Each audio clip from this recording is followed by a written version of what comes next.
Une nouvelle vient de nous arriver tout droit du Congo, c'est que Marcelo Pasteur ne sera pas au tribunal lors du prochain jugement, le 2. Et oui, Marcelo a une représentation le même jour. Hasard ou coïncidence?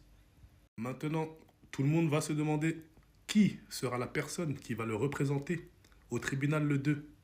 Et cette personne est...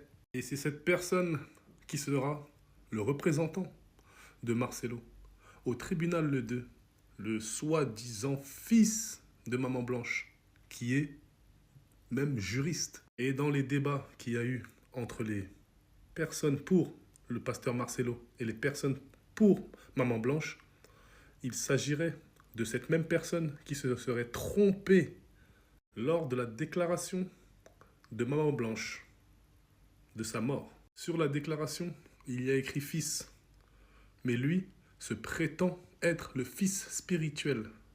Est-ce que vous me suivez là? Paraîtrait aussi que ce monsieur-là, pour les investigations qu'il a menées, on lui aurait promis de l'argent et une voiture. Un faux ou un tox? On sait aussi qu'il a donné de fausses déclarations, d'où l'usage de faux et de faux. Et sur le certificat de Maman Blanche, il y a écrit, il y a rédigé comme quoi elle est décédée à Istanbul, pays où elle n'a jamais été. L'acte de décès de Maman Blanche a été intitulé à Istanbul, avec la vraie date de son décès.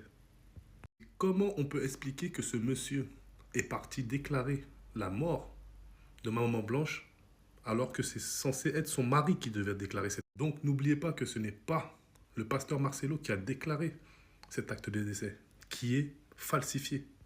C'est encore un autre individu. Voilà encore un élément louche à cette histoire. Et qui, comme vous le savez, va fausser la chronologie du décès de Maman Blanche et qui va laisser des interrogations sur le pourquoi du comment. D'après eux, c'est une erreur. Mais nous, l'opinion publique, nous savons que c'est une magouille entre le pasteur et cet homme, Feli. Sachez que pendant une signature de cet acte, la personne doit attester, doit lire tout l'acte de décès du début à la fin. Donc, elle n'a aucune excuse valable à donner en cas d'erreur ou en cas de falsification de documents. Sachez une chose aussi, c'est un homme qui travaille au niveau de la juridiction. Donc, il connaît très bien les droits et les devoirs. Donc, il savait très bien ce qu'il faisait.